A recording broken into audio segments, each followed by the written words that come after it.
शिव गुरु के चरणों में प्रणाम करती हूँ। मैया पार्वती के चरणों में प्रणाम करती हूँ। मेरा प्रणाम स्वीकार हो। सभी देवी देवताओं के चरणों में प्रणाम करती हूँ। माता पिता के चरणों में प्रणाम करती हूँ। मेरा प्रणाम स्वीकार हो। आइए साहेब भैया नीलम दीदी के माध्यम से हमें 3 सूत्र मिला है। पहले में चर्चा करना है, दूसरे में दया मांगना है, तीसरे में 1 से 8 बार से प्रणाम करना है। दया किस तरीके से मांगना है कि जैसे दरवाजे पे भिखारी आता है, दया से, भाव से, नेमी से, प्रेम से। इसी तरीके से हमें देवों के देव से, महादेव से दया मांगना है। दूसरे में आने जाने वालों व्यक्तियों को बताना है। तीसरे में 1 से 8 बार से प्रणाम करना है। आइए आप सबका कमलेश भक्ति चैनल पर स्वागत है। मैं आपको एक चर्चा सुनाने जा रही हूँ। चर्चा बहुत सुंदर है। देवों के देव महादेव की पूरी चर्चा सुननी चाहिए, आधी चर्चा नहीं सुननी चाहिए। आधी चर्चा सुनने पे प्रभु का सम्मान होता है, पूरी चर्चा सुनने में प्रभु का सम्मान होता है। आधी चर्चा सुनने पे प्रभु का अपमान होता है।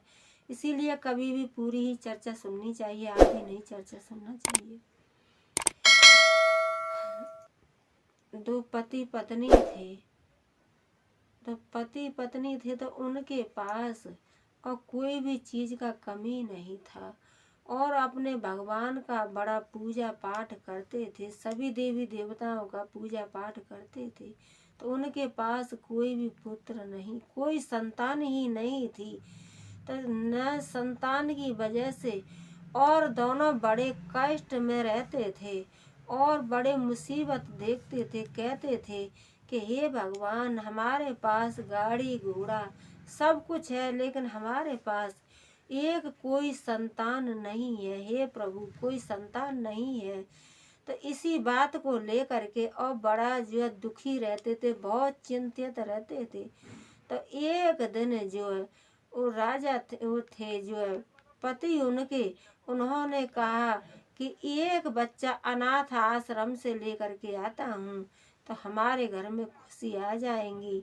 मेरी पत्नी के तो कोख से बच्चा हुआ नहीं, क्यों कि मैंने तो भगवान के सामने भी सर टेक रहा हूँ और जो है इधर उधर भी हकीम वैद्य डॉक्टरों के पास जा रहा हूँ, लेकिन कोई ने किसी ने और जो है बच्चा दिखा देने की कोई भी उम्मीद नहीं बताई, बच्चा आने की कोई उम्मीद नहीं बताई।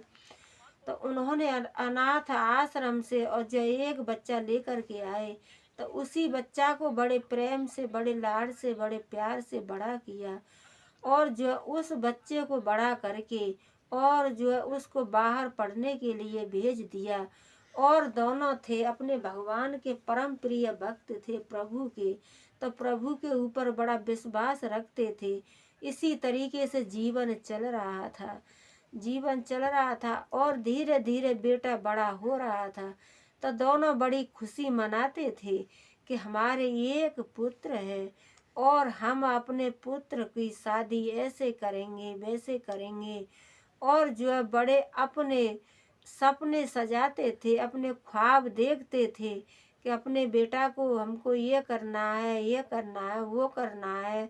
इसी तरीके से सपने देखते थे, अनुमान लगाते थे। तब बेटा जैसे वहाँ पर बड़ा हुआ, तब बड़ा होने के बाद और बेटे ने वहीं पर शादी कर ली। तो बेटा बहू को लेके घर आया तो कुछ तो गुरु बहन थी, वो जो है पति पत्नी थे, तो जो है ऊपर के मन से तो खुश थे, लेकिन अंदर अंदर दोनों को बड़ा कष्ट हो रहा था कि हमारे बेटा ने तो हमारे सारे अनुमानों पर पानी फिरा दिया और हम जो सपने देख रहे थे, हमारे सारे सपने अधूरे हो गए, हमारे बेटा ने अधूरे कर दिए। इसी तरीके से जो है दोनों सोच रहे थे, लेकिन खुल के कुछ नहीं बोले। तो बहू और बेटा बड़े प्रेम से रहने लगे और जो कहने लगे कि बेटा बहू बहुत सुंदर है, बड़ा संस्कारी बहू लेके आए हो, ऊपर के मन से अपना मन समझाने के लिए। इसी तरीके से और जो कुछ दिन बाद और दोनों पति पत्नी कहने लगे कि हमको तो इसको आज देना या कल देना, जो घर मकान गाड़ी घोड़ा कोठी बंगला सब कुछ तो इसी का है, तो हमें आज देना या कल देना तो है ही है। तो जो भी उनके पास और अपने मकान के कागज थे और सोना चांदी था, वो सब कुछ और जो है बहू के नाम कर दिया, हंसी खुशी से कर दिया कि हमारी इकलौता बेटा है, अकेली बहू है, हमें तो देना ही देना है, यही सोच करके दे दिए। तो बहू ने क्या किया कि 2-4 दिन बाद और दोनों पति पत्नियों को जो है कोई काम के लिए नहीं, जो है उनका कोई काम नहीं करती थी और उनको जो है कोई मान सम्मान नहीं, बेचारे कहती थी, बुढ़िया से कहती थी कि अपना काम करो, तो घर का भी काम कराती थी और जो है गुरु भाई थे उनसे भी दोनों से काम कराती थी और जो लड़का था वो तो अपना ड्यूटी निकल जाता था। इसी तरीके से समय चल रहा था। तो एक दिन अपने पति से कहने लगी कि तुम जो है दोनों को अनाथ आश्रम में छोड़ आओ और तुम ड्यूटी जाते हो, तुम दोनों, तुम्हारे मम्मी पिता हमें बहुत दुखी करते हैं। सारे दिन कुछ न कुछ, कभी बेटा चाय बनाओ, कभी बेटा खाना बनाओ, कभी बेटा कपड़े धोओ, कभी बेटा चश्मा लाओ, इसी तरीके से तुम्हारे माता पिता और हमको बहुत दिक्कत देते हैं। तो ये बात थी, वो सुन रही थी। उन्होंने सुना तो उनके जैसे कहते हैं कि एक पांव तले जमीन खिसक गई कि हम तो इसको अनाथ आश्रम में से उठा के लाए और ये हमको अनाथ आश्रम में छोड़ने के लिए जा रहा है। इसी तरीके से और जो दिन निकला तो जो लड़का था वो कहने लगा कि माँ बाबूजी दोनों, तुम दोनों माता पिता और अनाथ आश्रम में चले जाओ, तुम मेरी पत्नी को बहुत दुखी करते हो, मेरी पत्नी को बहुत कष्ट देते हो। इसी तरीके से और दोनों माता पिता को घर से निकाल दिया। तो जैसे माता पिता घर से निकले तो वो जो है बहू और लड़के से अपना काम कराने लगी। लड़के से ही सारा काम कराती थी, अपना कुछ नहीं करती थी। और गुरु बहन गुरु भाई थे दोनों पति पत्नी और एक रोड पर जा रहे थे और कहते रहे कि पता नहीं ये रोड कहाँ तक जाएगा और कहाँ हमको ले जाएगा। हमें पता नहीं कि हमारा नसीब, हमारा मुकद्दर किस मोड़ पे जा कर के हमें छोड़ेगा। हमको नहीं पता था हे प्रभु कि हमें ये सब दिन देखने पड़ेंगे। तो जो गुरु भाई थे वो दोनों, अपने गुरु बहन थी, बहुत रोती थीं और गुरु भाई से यही बात कहती थी कि हम कभी नहीं ये बात को सोचे समझे कि हमें पता नहीं हमारा नसीब हमको कहाँ ले जाएगा और ये जिस राह पे हम चल रहे हैं ये रास्ता पता नहीं ये रोड कहाँ लेके हमको जाएगा।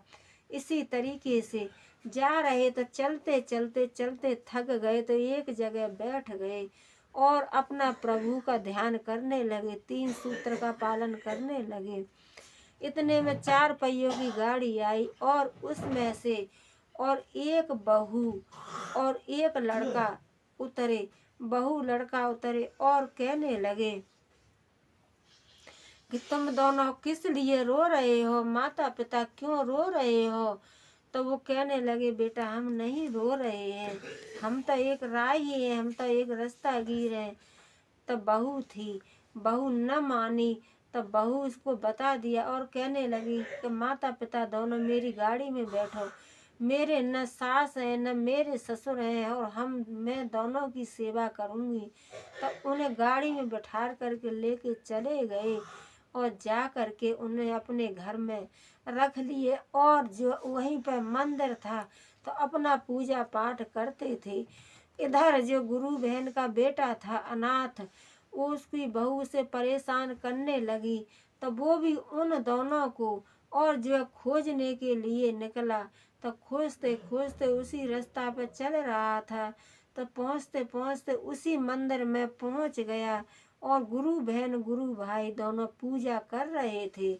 तो पूजा कर रहे थे और जो लड़का था वो अपने हाथ जोड़ करके प्रभु से कह रहा था कि हे प्रभु मुझे मेरे माता पिता से मिला दीजिए। हे भोलेनाथ, हे प्रभु, हे देवों के देव महादेव, मुझे अपने माता पिता से मिला दिए। तो वो जो है जैसे पूजा करके और इधर मुंह घुमाया तो देखा अपना बेटा खड़ा है। तो बेटा से और जो बेटा ने माँ के पैर पकड़ लिए और पिता के पैर पकड़ लिए और माता पिता ने भी बेटे को अपने सीने से लगा लिया। और माता पिता कहने लगे कि बेटा तू इतना कमजोर हो रहा है और तू यहाँ पे क्यों आया है, किस लिए आया है। तो बेटा ने सारी बातें बताई और दोनों गुरु बहन गुरु भाई और बेटा तीनों घर पे चले गए और अपना सुख शांति अपने आराम से अपना जीवन व्यतीत करने लगे और प्रभु के दर्शन करने लगे। 3 सूत्र का पालन करते थे। बोलो शंकर भगवान की जय, बोलो मैया पार्वती की जय, बोलो सच्चे दरबार की जय। हर हर महादेव।